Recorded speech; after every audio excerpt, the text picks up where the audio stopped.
In 2020, our first episode of DIA Connections was about fentanyl. What we heard was shocking. If you can imagine an airliner falling out of the sky every other day, that's about how many people die from fentanyl. That was Brian Drake. At the time, he led the DIA mission that tracked the shadowy fentanyl distribution and production networks.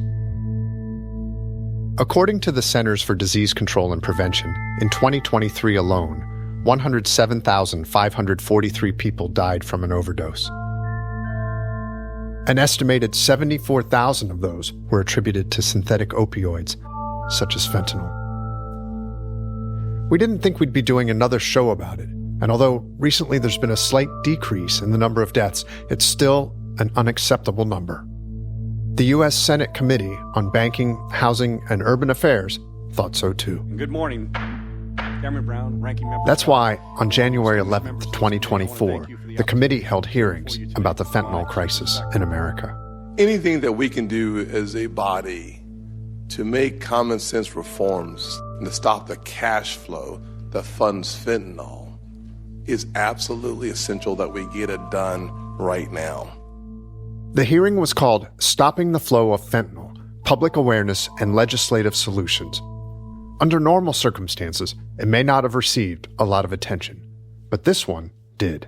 And it was because a powerful speech went viral. My name is Jason D. Ford, but to most I am known as Jelly Roll. If you don't know Jelly Roll, that's okay.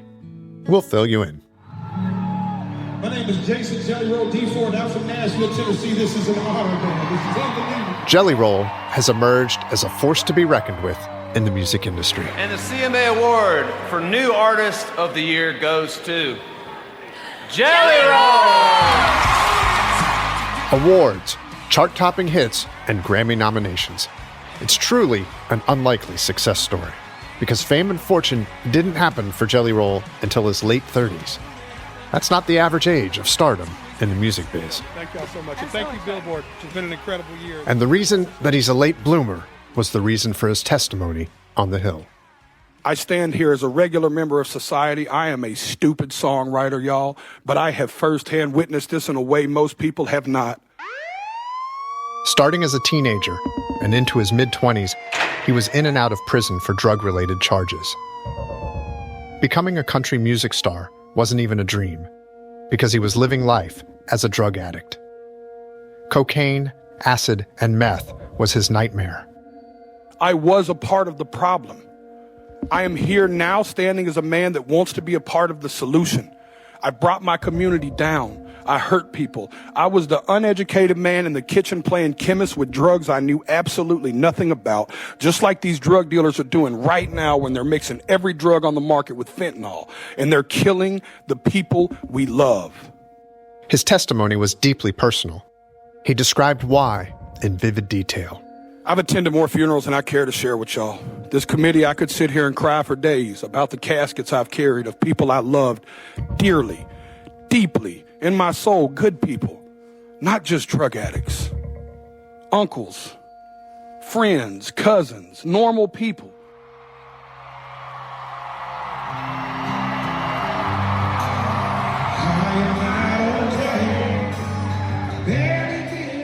At every concert I perform, I witness the heartbreaking impact of fentanyl. I see fans grappling with this tragedy in the form of music that they seek solace in music and hope that their experiences won't befall others. They crave reassurance. These are the people I'm here to speak for, y'all. The Committee on Banking, Housing, and Urban Affairs plays an integral role in managing legislation that affects the lives of many Americans. And fentanyl has taken the lives of many Americans. And it's been that way for a long time. Fentanyl transcends partisanship and ideology, gentlemen and women. This is a totally different problem. This is DIA Connections. The DEA calling it the deadliest drug our nation has ever faced. Never take a pill that's not prescribed to you. Never take a pill from a friend, and never take a pill bought on social media. There's a heavy military presence, but the cartel is thriving thanks to a new product, fentanyl. and it's one of the most deadly drugs the world has seen. Thanks for joining us. We're calling this episode The Fentanyl Fight.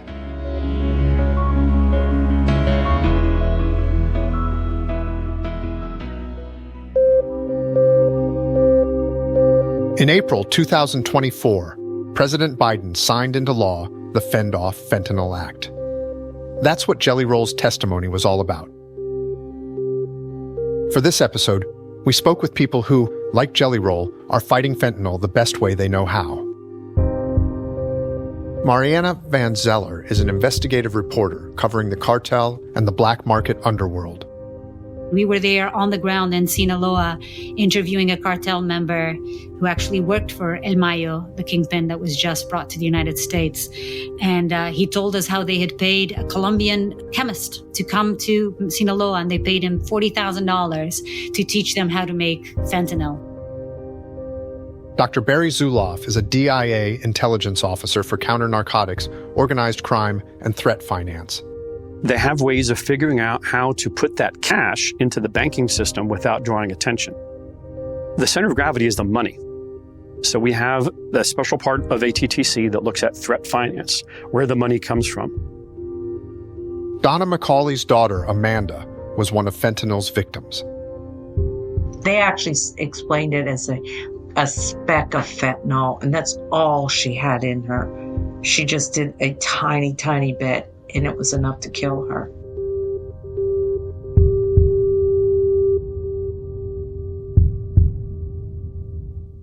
The Defense Intelligence Agency tries to stop the flow of fentanyl entering the United States by trying to stop the flow of cartel money. The Americas and Transregional Threat Center, or ATTC, is the office at DIA with that monumental task. So, Barry, thanks so much for joining us. It's great to be here. Thank you. DIA historian Paul Isaacson sat down with senior intelligence officer Dr. Barry Zuloff to discuss it.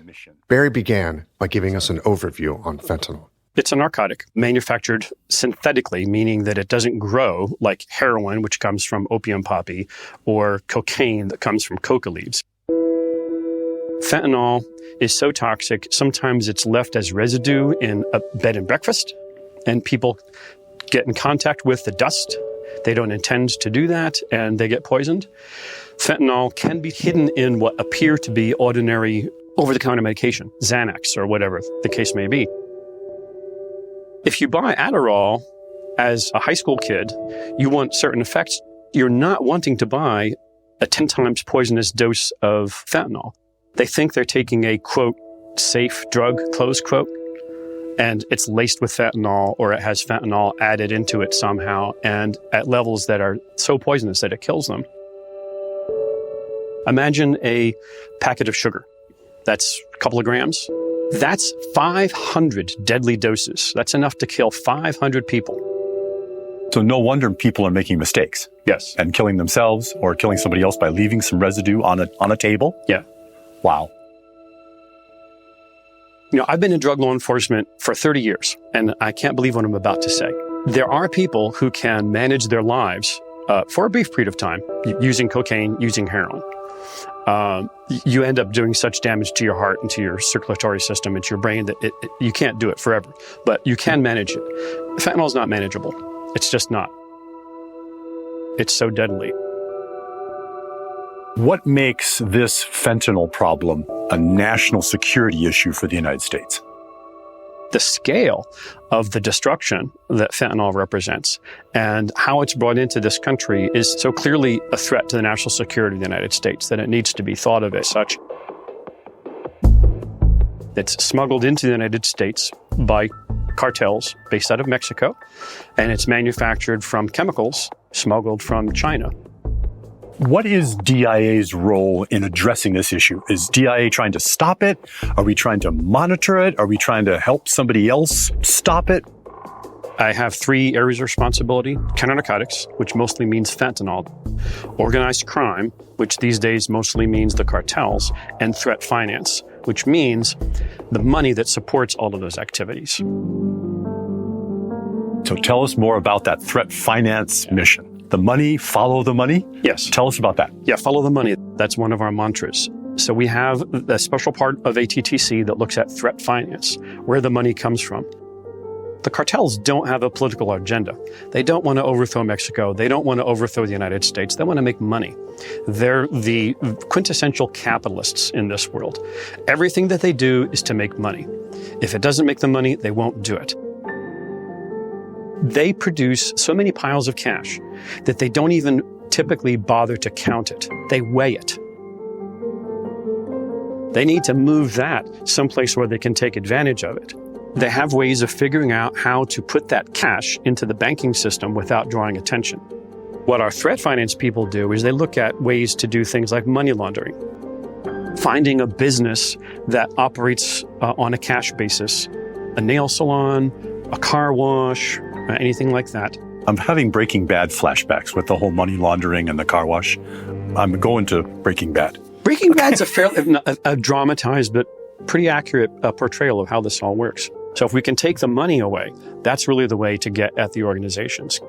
That causes real harm to the cartels. Cartels rely on precursor chemicals to make fentanyl. China is where the supply chain starts. It's also where Ben Westhoff went to see for himself. His book, Fentanyl Inc., is a deep dive investigation of the illicit industry. He joined us on the first DIA Connections show we did about fentanyl. Westhoff went undercover and infiltrated a Chinese synthetic drug operation and secretly recorded visits to their labs. He shared that audio with us. Okay, yeah, those are some giant tubes. Okay, so how long have you had the lab?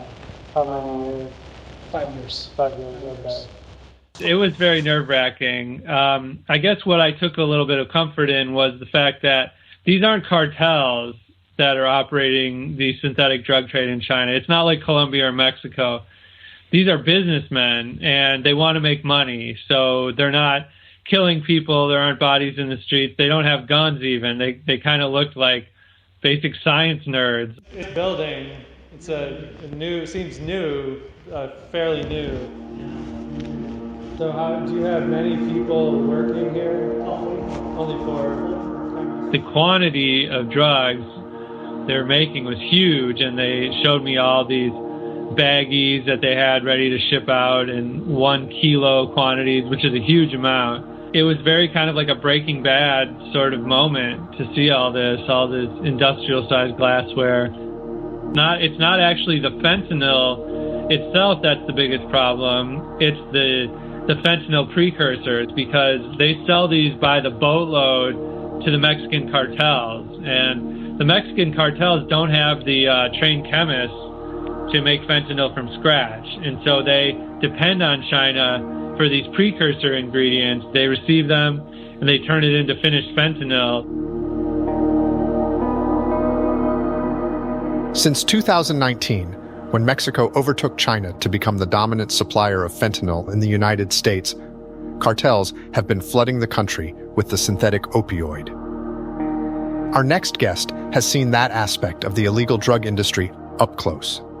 My name is Mariana Van Zeller, and I'm the correspondent and executive producer of Trafficked on National Geographic. Trafficked, with Peabody Award-winning journalist Mariana Van Zeller, is a multiple Emmy award-winning documentary series that explores the complex and dangerous inner workings of the global underworld. You say something is off bounds, and that's exactly where you want to go. The show's mission is to follow the chain of custody of trafficked goods. Viewers see a 360-degree view of the trafficking world from the vantage point of smugglers and law enforcement. And it's risky business. Our first stop is to meet with an operative known as the Commander, who controls smuggling routes for the clan, granting safe passage to those who pay the cartel, and punishment for those who don't. In a few minutes, you'll hear her encounter with cartel chemists as they concoct pills laced with fentanyl headed for the United States. Mariana, thank you for joining us. I want to begin by asking you to tell us about the show Trafficked and to explain your role. Because you're not really trying to catch the traffickers and have them arrested, right? That's not my job as a journalist. That's correct. Trafficked is a show about black markets. I think most people don't know, but black and gray markets actually make up for over a third of the world's economy. It's what economists call the hidden third. From Mexico's cartel country to the border and into American communities, I'm going deep inside the fentanyl pipeline to see exactly how it's fueling the most devastating drug epidemic in U.S. history. So the work that I do on Trafficked is to explore these undergrounds, these black markets, these hidden worlds that people know very little about and yet have an enormous impact on our lives. The people that you deal with are involved in all kinds of illegal activities, but you want to tell their story. Why? Why do that? I think that is the most important question for me as a journalist always, is the why. Why do you do what you do? And I think that what I've learned is that in many cases, it is a lack of opportunities. It is a lack of jobs. People's choices are only as good as the options they're given. And why is that important? Why is it important to know why a person became a drug dealer or a gun smuggler or a human trafficker? Because without understanding people's motivations, we will never be able to get to the root cause of these problems and prevent or stop these black markets from existing. Tell us what we don't understand about this world and about the black markets.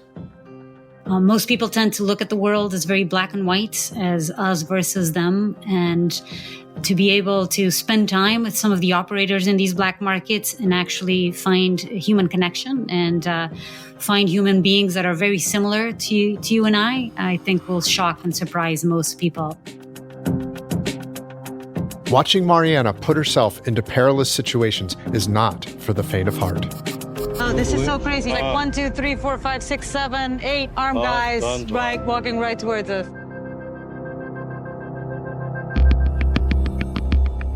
Trafficking guns, stolen cars, animals, human body parts, and drugs is just a short list of the shows that they've done. It can take years to produce one story, and it requires a tremendous amount of access. Mariana, why do traffickers and smugglers expose their world to you? I know that you mask their faces and you distort their voices, but they still take a risk by talking with you. Why do they do that? I think that people talk to us for three main reasons. I think it's ego. A lot of times people do what they do. They're very passionate about what they do. Sometimes they're the best of the best at doing what they do, and not even their families know they do it. Second, I think it's impunity. In a lot of places, in many areas in Brazil, in Sinaloa, Mexico, where there's police corruption and government corruption, and they really don't see a downside to talking to, a well-recognized channel like National Geographic and trusted channel like National Geographic. A lot of them have seen my work as well, so they trust me. And I think the last and most important reason is a very human characteristic that we all share of wanting to be understood. You've spent several years reporting on this part of society that we don't see. I'm wondering if there's been a story or maybe someone that really made an impression on you. When I spend time with a kid who is taking 50 pounds of cocaine on his back, and he's a 16-year-old kid, and for a whole week up and down the Andes in Peru, and he's putting his life in danger. He's seen his friends being killed in front of him. I mean, it's incredibly backbreaking and dangerous work. And when I ask him, but why do you do it? Why risk your life? And he tells me, look, I've always wanted to be a dentist. It's my dream to be a dentist, but I can't afford college and my family is very poor. And so the only job that gives me the opportunity to one day go to college is this one. And I asked him, why do you want to be a dentist? And he said, because in my little town, all the ads of dentists are people smiling. And so I want to make people smile and happy. I mean, how can you not connect on a very human level with people like this? Let's talk specifically about fentanyl. When did you first start to hear about it? In 2016. This was before Prince died of a fentanyl overdose. It was before it was a household name. And I started telling my editor at the time, look, we have to do a story about this drug. And the consensus at the time was like, nobody knows what fentanyl is. I mean, I'm sorry, but it's not a big deal. And eventually I convinced him. 4 years later, Mariana did a Trafficked episode about fentanyl and went to the production hub in Sinaloa, Mexico. I'm in the Sinaloan countryside. I can't disclose where exactly. In an underground lab with a cartel chemist who's perfecting his latest shipment of fentanyl. We got access to our first fentanyl lab, something that I tried very hard for many years to get access to, and it was unbelievable. Ponemos las máscaras ahorita? Sí, yo. Ahorita. Okay, everybody, we should put the masks on. This is where it starts getting dangerous here. Can you describe what was happening in that underground lab? So I'm wearing a gas mask. This guy is wearing like one of those regular COVID masks. I mean, nothing very professional, nothing like ours. Ours was a full face mask. Like a veteran chef, the chemist tells me his mixtures aren't entirely based on careful measurements, but his own physiological reactions to the chemical process. And he's telling me that the way he knows that the fentanyl is strong, if it's good or not, is by how it reacts. Basically, it comes in through his pores, the fumes, because you can really, I mean, even with the mask, you could sort of smell it's like super heavy, toxic air. I'm starting to think my team and I should get the hell out of here. Outlaw narco-chemists accidentally kill themselves all the time. This is so nuts. And he could tell that his heart rate would go up just from the fumes, just from it being in the air. And that's how he knows it's good stuff. Pharmaceutical pill pressing machines create thousands of pills a day that look like legitimate prescription medication, like oxycodone, Xanax, and Adderall. Therein lies the danger when the pills are smuggled into the States. Mariana, you follow the path of these killer pills as they're smuggled by couriers from Mexico into the U.S. But this must be incredibly hard for you because you know this is not going to end well for someone somewhere. Absolutely. This was one of the moments that I felt most conflicted as my job as a journalist. I have spent a lot of my time reporting on opioid crisis with family members, particularly mothers who've lost their loved ones, who lost their kids. And I am a mother myself. There is never a more emotional interview than interviewing a mother who's lost their child. These are interviews and stories that will stay with me forever. And so the moments that I am filming this woman as she's crossing the border into the United States with 5 kilos of fentanyl was incredibly hard for me. And it's one of those moments that couldn't stop but think about if the mothers who'd been victims were seeing me at this moment, how would they judge me? And at the end of the day, I think that the work that I do stands to make much more of an impact and a difference if it's raising awareness in general about how these things make it into the United States than it is to denounce this one person. It is not my job as a journalist to denounce this one person.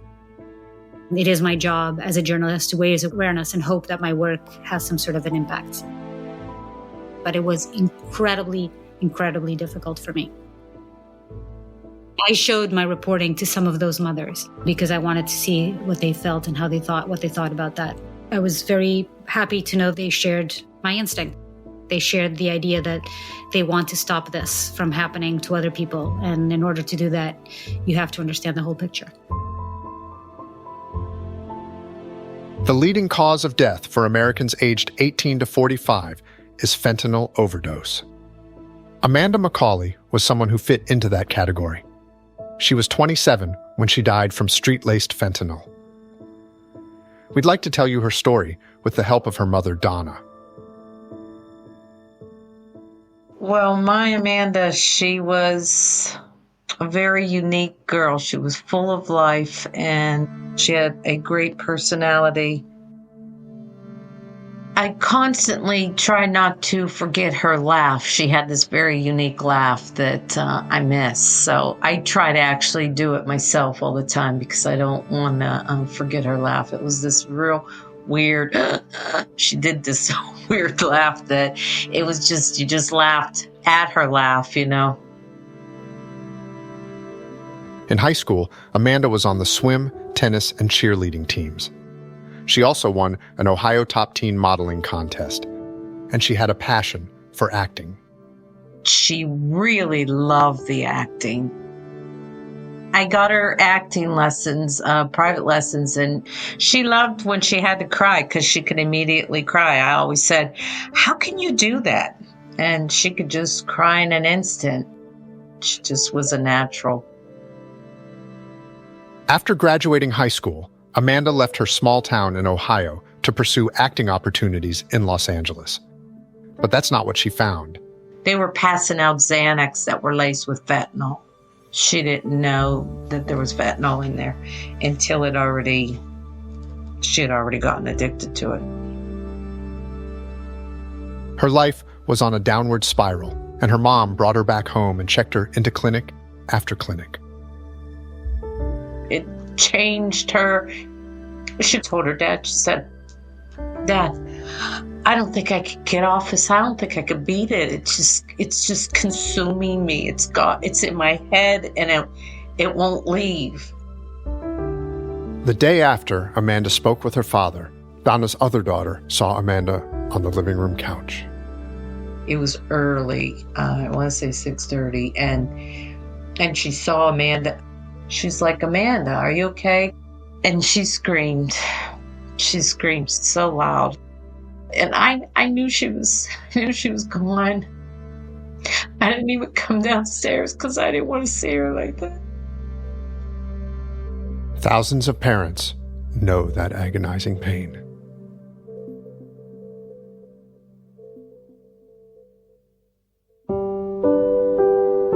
Remarkably, while suffering from an unimaginable loss, Donna found the strength to launch a crusade to fight fentanyl's destruction. I know that we could get to the kids and change the mindset of kids. She's organized walkathons and fundraisers to raise awareness, and she's even producing a play about Amanda's life. The play can get into the schools where the high school students can perform it for the younger kids, and they could show what the life on drugs, what they do to you and how it destroys you. Then there are the giant billboards, 10 of them strategically located in and around Amanda's hometown. You've probably noticed this billboard if you're driving through downtown Youngstown or throughout Mahoning County. It says, "Don't use the F word. Fentanyl is fatal." A Poland mother once... The billboards have a larger-than-life photograph of Amanda. Donna told us her beauty will help save lives.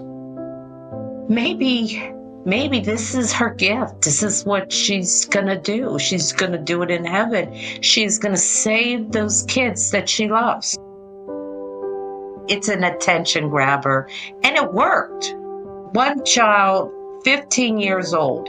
15 years old, doesn't know what fentanyl is. He saw the billboard and said to his mom, when he said, "Don't use the F word," he said, "What is fentanyl?" And she said, "I don't know. Let's go home and look it up."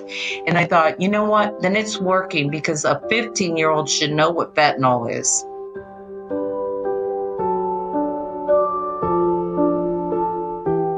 Earlier in the show, you heard from Dr. Barry Zuloff. He's an intelligence officer with DIA's Americas and Trans-Regional Threat Center, also known as the ATTC. Here's a final thought he shared with historian Paul Isaacson about the critical need at the Defense Intelligence Agency to continue the fentanyl fight.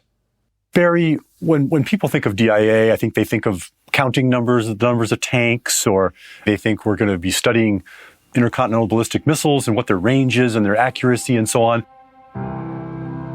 But I think what's interesting about this fentanyl and this counter-drug effort is the variety of disciplines that go into this effort that is so critical, right? I mean, understanding networks, politics, understanding finance, understanding chemistry. It's an interesting aspect to this that we need lots of different skills for this, right? Tell us about that. We need, for example, people who have a financial background, who are interested in following the money, who can understand everything from Bitcoin to money laundering. We have room for people who are interested in organizational attack. Maybe they've grown up doing law enforcement. Maybe they've grown up in the counterterrorism realm. It's the same kind of skills that we need to be able to illuminate what the drug cartels and the entire organization looked like. We need scientists who understand organic chemistry. We need people who understand international relations as well. It's probably the widest possible range of skills that we can make use of in ATTC to be part of the solution.